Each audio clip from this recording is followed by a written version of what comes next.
다 함께 신앙 고백하심으로 예배 시작합니다. 전능하사 천지를 만드신 하나님 아버지를 내가 믿사오며 그 외아들 우리 주 예수 그리스도를 믿사오니 이는 성령으로 잉태하사 동정녀 마리아에게 나시고 본디오 빌라도에게 고난을 받으사 십자가에 못 박혀 죽으시고 장사한 지 사흘 만에 죽은 자 가운데서 다시 살아나시며 하늘에 오르사 전능하신 하나님 우편에 앉아 계시다가 저희로서 산자와 죽은 자를 심판하러 오시리라. 성령을 믿사오며 거룩한 공예와 성도가 서로 교통하는 것과 죄를 사하여 주시는 것과 몸이 다시 사는 것과 영원히 사는 것을 믿사옵나이다. 아멘. 고린도후서 12장 7절에서 10절 말씀입니다. 여러 계시를 받은 것이 지극히 크므로 너무 자만하지 않게 하시려고 내 육체의 가시 곧 사탄의 사자를 쥐었으니 이는 나를 쳐서 너무 자만하지 않게 하려 하심이라. 이것이 내게서 떠나가게 하기 위하여 내가 3번 주께 간구하였더니 나에게 이르시기를 내 은혜가 내게 족하도다. 이는 내 능력이 약한 데서 온전하여 짐이라 하신지라. 그러므로 도리어 크게 기뻐함으로 나의 여러 약한 것들에 대하여 자랑하리니 이는 그리스도의 능력이 내게 머물게 하려 함이라.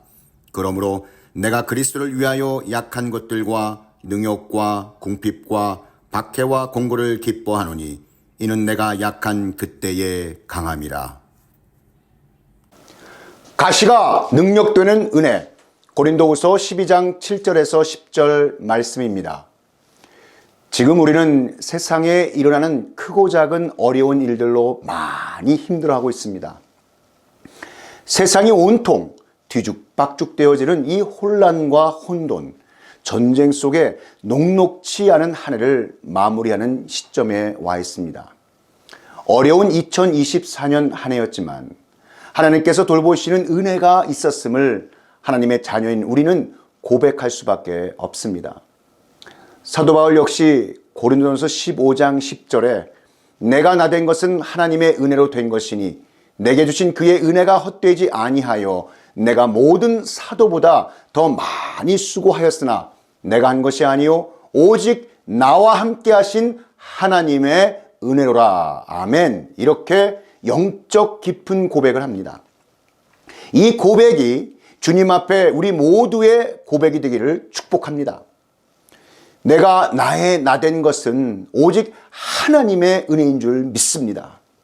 죄와 사망에서 구원받은 나, 개인적으로 가정적으로 받은 그 큰 은혜, 직장과 사업장에서 받은 은혜, 교회에서 받은 은혜, 이 모든 것들이 다 하나님의 은혜로 된 줄을 믿습니다.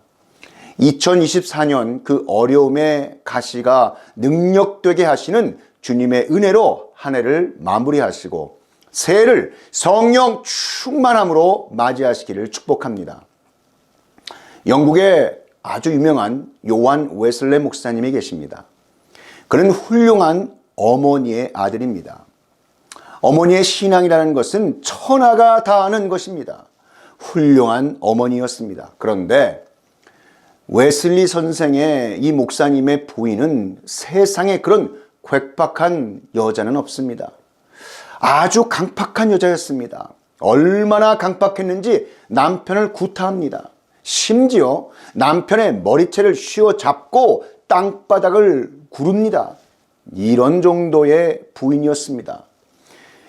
요한 웨슬레 목사님이 집에 들어가면 부인이 가시로 찌르니까 그는 2가지 변화가 일어났습니다. 하나는 인간이 아주 온유해지기 시작했습니다.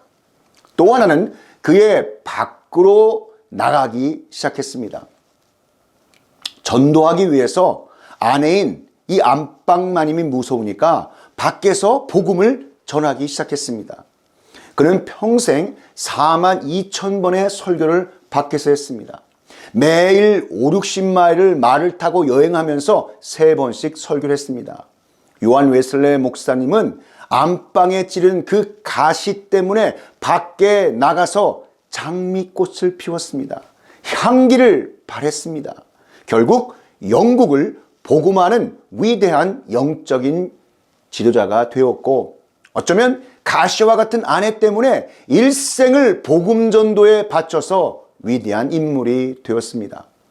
혹시 여러분이 가정에 이 찌른 가시가 있지 않습니까? 사랑하는 성도 여러분, 교회로 달려와 기도하십시오. 우리가 인생을 살아가면서 이 찌르는 은혜 때문에 족한 은혜로 바꾸어 가져야 할 줄 믿습니다. 가시가 하나님의 능력으로 나를 놀라운 기적으로 이끌어갈 줄 믿습니다. 사랑하는 성도 여러분, 찌르는 가시가 있을 때 기도하십시오. 하나님은 풍성한 은혜를 주실 줄 확신합니다. 사람은 누구나 할 것 없이 남들이 모르는 마음속의 고통과 갈등을 안고 삽니다. 심지어 사도 바울 선생은 하나님의 놀라우신 은혜를 받았던 사람이지만 남모르게 고통을 받았던 육체의 가시를 가지고 있었습니다. 그 가시는 누구와도 나누지 못하고 자기 안에 숨겨진 참 고약한 고통이었습니다. 사도 바울에게 육체의 가시는 무엇을 의미하는 것이었을까요? 존 켈빈은 바울 자신이 받았던 영적인 유혹, 의심, 가책 또는 갈등 같은 것이라 라고 말을 했고, 마틴 루터는 바울이 받았던 핍박이다 라고 해석했습니다. 그리고 바울이 늘 고생하던 안젤 혹은 간질이었다라는 견해를 가지고 있는 학자들도 많습니다. 여러 견해들이 있지만 특정적으로 이것이다 라고 말하기가 어렵습니다. 한 가지 분명한 것은 바울은 오랜 시간 가시로 인해 말할 수 없는 고통을 받았다는 것입니다. 겉보기에는 아무 문제 없이 멀쩡한 것 같으나 속으로 깊게 찌르듯 아픈 것이 가시의 고통입니다. 특별히 바울이 사용한 가시라는 말은 고문하거나 찌르기 위해 사용하는 창이나 뾰족하고 매우 날카로운 연장이란 뜻입니다. 그 고통이 얼마나 컸는가 하면 고문당하는 것 같았다라는 것입니다. 자신을 심히 괴롭히고 깊이 찌르는 이 가시 때문에 바울은 큰 고통을 당하였고 사역 역시 많은 방해를 받았던 것 같습니다. 성경에서 가시가 처음 등장하는 것은 창세기 3장입니다. 아담이 범죄한 결과로서 등장합니다. 내가 내게 먹지 말라 나무의 열매를 먹었은즉 땅은 너로 말미암아 저주를 받고 너는 내 평생에 수고하여야 그 소산을 먹으리라. 땅이 내게 가시덤불과 엉겅퀴를 낼 것이라. 자, 여러분, 죄가 있는 곳에 가시덤불과 엉겅퀴가 자란다는 것입니다. 이것은 인간의 타락으로 인해 자연이 받은 저주이지만 우리 인간 안에 싹튼 죄의 모습이기도 합니다. 죄로 말미암아 우리 안에도 가시가 자라기 시작합니다. 예수님께서 십자가에 달려 죽으실 때 쓰셨던 가시면류관은 우리가 받아야 할 모든 죄와 저주를 대신 쓰고 담당하신 것입니다. 우리 위에 가시면류관을 쓰신 주님께서는 사망과 권세를 이기시고 부활 승리하신 것입니다. 이렇게 가시가 능력되게 하시는 하늘의 은혜는 오직 우리 주님만이 하실 수 있는 주님의 한량없는 은혜인 것입니다. 그렇기 때문에 어떠한 죄인이라도 누구든지 예수 그리스도만 믿으면 구원받는 가장 크신 주님의 은혜를 누릴 수 있습니다. 갈라디아서 3장 13절 말씀에 그리스도께서 우리를 위하여 저주를 받은 바 되사 율법의 저주에서 우리를 속량하셨으니 기록된 바 나무에 달린 자마다 저주 아래 있는 자라 하였음이라. 아멘. 하나님의 말씀을 들어도 가시로 말미암아 잘 열매 맺지 못하기도 하고 심지어는 사람들 사이에 서로 찔러 상처를 주기도 합니다. 예수님의 씨 뿌리는 비유에 가시 떨기에 떨어졌다는 것은 말씀을 들은 자이나 지내는 중 이 생의 염려와 재물과 향락의 기운이 막혀 온전히 결실하지 못하는 자요라고 말씀하고 있습니다. 우리 안에 가시가 있으면 말씀이 열매를 맺지 못합니다. 가시가 왜 생깁니까? 이 땅에 살면서 당장 눈에 보이는 세상의 것을 염려하거나 지나친 재물의 욕심과 이 향락을 바라고 취하다가 생긴다는 것입니다.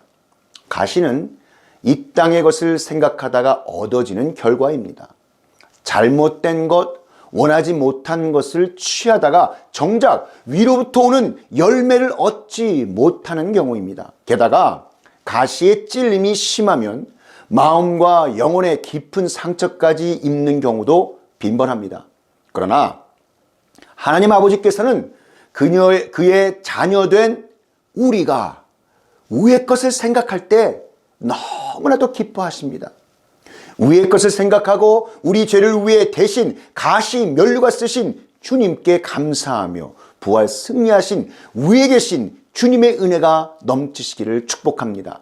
골로새서 3장 1, 2절 말씀에 그러므로 너희가 그리스도와 함께 다시 살리심을 받았으면 위의 것을 찾으라. 거기는 그리스도께서 하나님 우편에 앉아 계시느니라. 위의 것을 생각하고 땅의 것을 생각하지 말라. 또한 로마서 3장 23절은 이렇게 증거하고 있습니다. 모든 사람이 죄를 범하였음에 하나님의 영광에 이르지 못하더니. 여러분, 인간은 누구에게나 죄가 있습니다. 모든 사람이 죄인입니다. 문제는 용서받았는가 용서받지 못하였는가에 있는 것이지 하나님 아버지 보시기에 우리는 다 같은 죄인이라는 것입니다. 그렇기 때문에 어느 누구에게나 가시가 있습니다. 가시가 없는 사람은 없습니다. 정신적으로나 육체적으로나 우리에게 고통을 주는 가시가 있습니다. 어떤 사람은 일생 동안 몸에서 떠나지 않는 육체의 가시가 있습니다. 먼저 필요한 것은 가시에 대한 재해석입니다. 삶 속에 찌르는 가시를 흔히 절망이나 패배의 흔적 또는 고난의 연속으로 봅니다. 그런데 너무나 특이하게도 그토록 신실한 하나님의 사람 사도 바울에게도 가시가 있었습니다. 그리고 사도 바울은 그것을 육체의 가시라고 했습니다. 그러나 그 가시의 내용이 무엇이냐 하는 것보다 더 중요한 것이 있습니다. 바로 그런 육체의 가시, 삶의 가시를 대하는 바울의 태도입니다. 사도 바울이 자신에게 큰 고통을 가져다주는 그 육체의 가시를 어떻게 해석했습니까? 바울도 처음에는 그 가시에 대해 괴롭힘과 아픔으로 해석했습니다.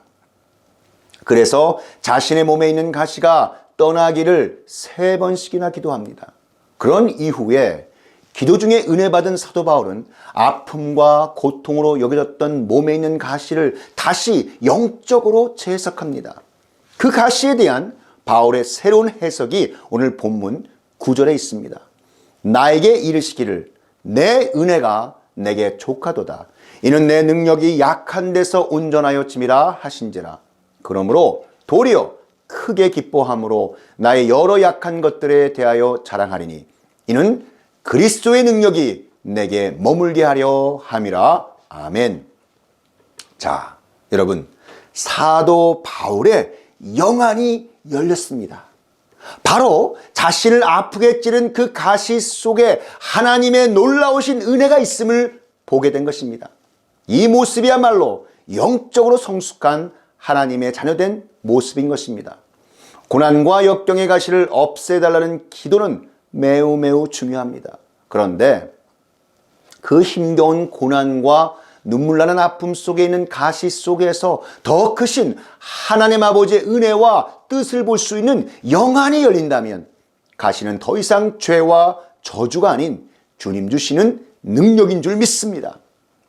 사도 바울은 하나님께서 신유의 능력을 받아 많은 사람들의 병을 치유해 준 능력의 종이었습니다. 하나님께서 그 어떤 병이라도 고쳐주실 수 있다는 확신에는 전혀 흔들림이 없는 주의 사자였습니다. 그런데 이상하리만큼 하나님께서 병든 사람들을 위해 치유기도 할 때는 수없이 많이 응답하셨지만 정작 사도 바울 자신에게 있는 가시 같은 병을 고쳐달라고 간절히 기도했을 때 하나님께서는 No, 아니다 라고 말씀하셨습니다. 그야말로 사도 바울 입장에서 청천벽력 같은 기도 응답이었을 것입니다. 하나님의 기도 응답 중에 No, 이렇게 거절이 하나님의 자녀된 우리가 구한 기도의 응답보다 더 크신 하나님의 은혜와 뜻을 깨달을 수 있는 기도 응답이 되는 경우가 많이 있습니다. 자신의 가시를 제거해달라고 간절히 기도한 사도 바울은 노라는 하나님의 기도 응답을 통해 더 크신 하나님 아버지 은혜의 음성을 들었습니다. 그럼 바울에게 가시를 주신 이유와 약한 데서 강해지는 하나님의 능력의 비밀은 무엇일까요? 그 첫 번째, 하나님이 바울에게 육체의 가시를 남겨두신 이유는 너무 많은 은혜를 받은 바울이 교만의 죄에 빠지지 않도록 하신 하나님의 은혜였습니다. 사도행전이나 그 서신들을 보면 바울은 자아가 강한 사람이라는 인상을 받습니다. 그가 믿기 전에 예수님 믿는 사람들을 거칠게 핍박하고 믿은 후에도 베드로를 사정없이 면박하기도 했습니다. 마가 요한의 한 번의 실수를 용서하지 못해 그의 선배여 은인인 바나바와 결별하고 말았습니다. 사도 바울은 교만의 덫에 걸리기 쉬운 그러한 약점을 지닌 사람인 줄 하나님께서는 너무나 잘 알고 계셨던 것입니다. 더욱이 그는 셋째 하늘을 다녀왔습니다. 하나님이 계시는 영적 세계는 신비한 곳입니다. 사도 바울은 비몽사몽간에 하나님의 보좌 앞으로 들림을 받아 말할 수 없이 신비한 하나님의 말씀을 들었습니다. 누구나 신비한 체험 앞에서 자기도 모르게 자랑하게 되며 자칫 잘못하면 자고하기 쉽습니다. 자신 안에 있는 가시를 기뻐할 사람이 여러분 어디 있겠습니까? 그래서 강한 사람이든 약한 사람이든 가시의 제거를 위해 기도합니다. 그런데 하나님 아버지께서 허락하시는 가시마저 버렸을 경우 결국은 바람직하지 못한 방향으로 가기 쉽습니다. 실제로 능력을 행하는 많은 사람들 가운데 자신에게 남겨진 가시마저 제거되었을 때 오히려 교만해져서 자칭 메시아라고 외치는 등 사람들에게도 안 좋은 영향을 끼치는 경우가 허다했습니다. 하나님께서 그 사랑의 눈으로 보실 때 바울이 교만해질 수 있음을 막기 위해 바울의 몸에 있는 가시를 거두지 않은 것이었습니다. 교만은 하나님이 제일 싫어하는 악입니다.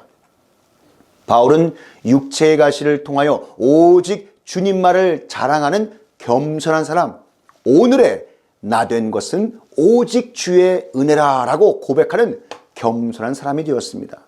사랑하는 성도 여러분, 하나님 앞에 날마다 엎드려 수없이 기도하지만 여전히 남아있는 문제가 있다면 나의 겸손을 위해서 은혜의 주님께서 허락하신 가시일 수도 있다는 것을 깨달으시는 영적 지혜가 있으시기를 축복합니다.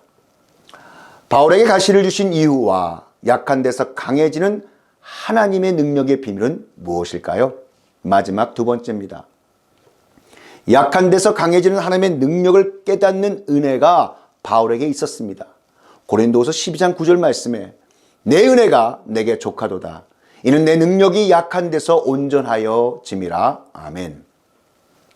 하나님께서 바울에게 하신 말씀은 너무나도 놀라우신 기도 응답이었습니다. 그는 자신에게 있는 육체의 가시가 영육간을 약하게 만든다고 우려해 왔습니다. 그러나 주님의 음성을 듣자마자 자기의 생각이 잘못되었다는 것을 철저하게 깨달았습니다. 조금도 주저하지 않고 주님의 판단이 옳다고 승복했습니다. 그때서야 주님 주신 은혜의 기쁨이 넘쳐났습니다. 그리고 큰 소리로 이렇게 외쳤습니다. 내가 약할 그때에 곧 강함이라. 여러분, 비록 우리 안에 있는 가시로 인해 눈물을 흘리는 날이 많다 할지라도 오히려 나를 강하게 하시는 하나님 아버지의 은혜의 손길이라는 것을 믿으시기를 축복합니다. 존 버년이 이런 신앙의 명언을 남겼습니다. 하나님께서는 우리가 덧셈을 할 때는 뺄셈을 하시고 우리가 뺄셈을 할 때는 덧셈을 하신다. 바울에게 육체의 가시는 마치 손해를 보는 것 같아 보였습니다. 그러나 하나님은 오히려 더 많은 것으로 더해 주셨습니다.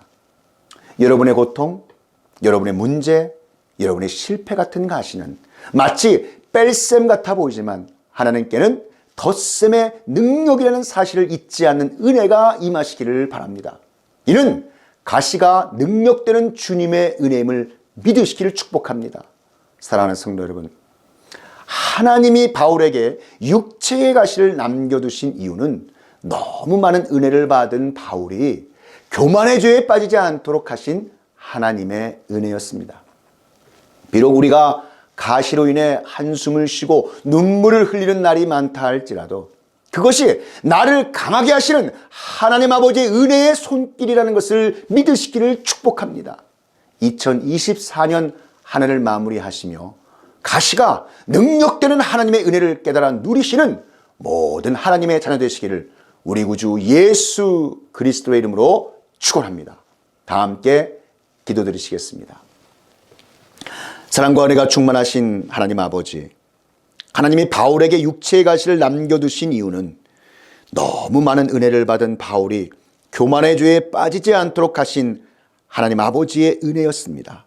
비록 우리가 가시로 인해 한숨을 쉬고 눈물을 흘리는 날이 많다 할지라도 그것이 우리를 강하게 하시는 하나님의 손길이라는 것임을 믿음의 눈을 들어 하나님 알게 하시고 보게 하여 주시기를 원합니다. 2024년 한 해를 마무리하며 가시가 능력되는 하나님의 은혜임을 깨달아 하나님 그 은혜를 누리는 축복이 모든 하나님의 자녀들 가운데 충만케 하여 주시옵소서. 주신 말씀 감사하고 우리 구주 예수 그리스도의 이름으로 기도하옵나이다. 지금은 우리 구주 예수 그리스도의 구속의 은혜와 만극하신 하나님 아버지의 그 크신 사랑하심과 성령 하나님의 감화 감동 위로교통 충만케 하심이 가시가 능력이 되는 은혜 이 진리의 말씀이 선포되는 곳곳마다 이제로부터 영원히 함께 있을지어다.